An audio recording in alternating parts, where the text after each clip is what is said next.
Hello everyone, welcome back to Roundtable. My name is Tom, back with another mini Let's Talk. I should probably come up with a proper name for these. Maybe like Quick Talks or something. I don't know. Let's just call it that.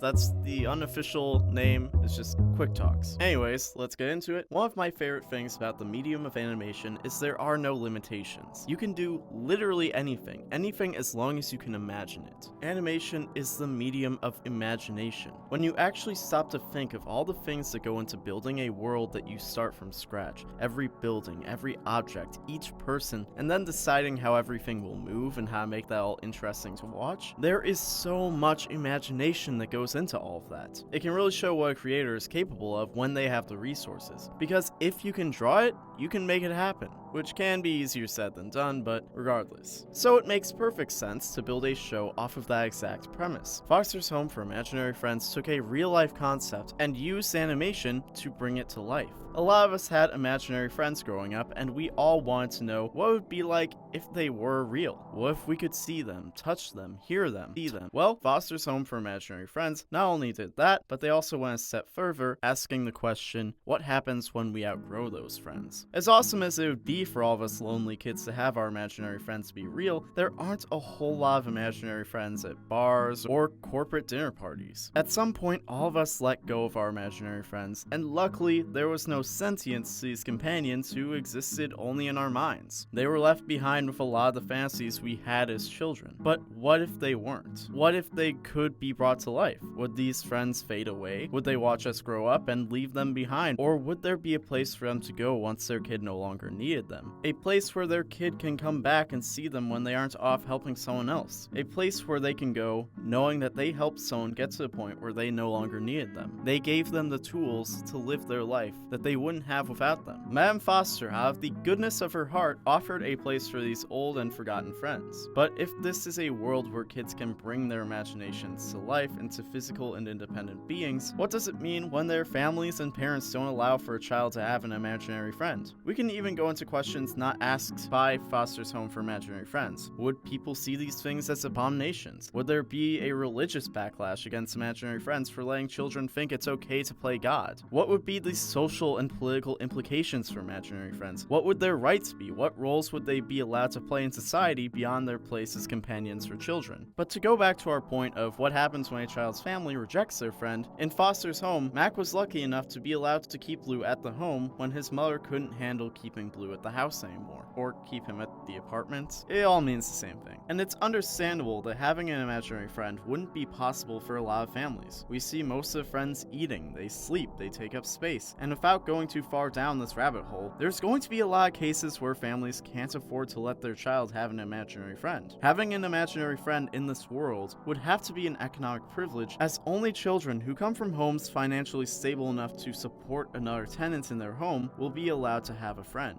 leaving the children who probably need those friends the most without one. But going back to Mac, I feel that a missed opportunity for the show was the story of what happened when Mac outgrew Bloo. In the last episode, they teased the idea that Mac would be moving away and leaving Bloo behind, but he didn't, which makes me ask the question, what happened on the day that this did happen? I would have to assume that a day did come when Mac didn't come back to Foster's Home. One day he grew up and he no longer needed Bloo to help him come out of his shell, and I want to know what that day was like. Would Bloo ever be able to grow past Mac? Would Mac be able to leave behind his friend knowing that staying with him would only impede on his ability to grow and move forward in life? Or maybe Mac would find himself in the same position as Madame Foster. Every child tires of their imaginary friend eventually.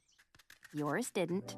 Madame Foster is the only adult who not only still has her imaginary friend, but is also invested in the care and support of the imaginary friends. And clearly, Madame Foster is no spring chicken. One day, Fosters will need a new person at the helm, and maybe that person could be Mac. Not that he's the only person who could, but if not, if he doesn't do anything within that field, I want to know what happens then. This is the part of the story I want to know. What happens after the show? When the kids grow up, people grow apart and away from their friends. This wasn't a story I ever ever thought about as a kid because it wasn't a story I had lived yet. I didn't know that one day I would end up saying goodbye to just about every person who I didn't know how to live without. And I didn't know the feeling of going back to these places and feeling that stabbing pain in your chest, knowing those times are gone, wondering what you could have done differently, but being grateful for the happy memories regardless. That's a story I wish we had a chance to see, and I feel like Foster's could have told it best. But what do you guys think happened after Foster's Home of Imaginary Friends ended? You can let us know in the comments below, or you can find me on social media at TommyPQM, and find the Roundtable on Facebook, Twitter, and Instagram at RoundtableVids. If you enjoyed the video, be sure to give it a like, share it with your friends, and on the web, and don't forget to hit the bell so you never miss a video. If you want to go above and beyond, you can support the Roundtable through channel memberships by clicking the join button right below this video, or pledge to our Patreon for perks like a shout out and of course your name at the end of all of our videos. As always, my name is Tom, and I hope you have an awesome day. See ya!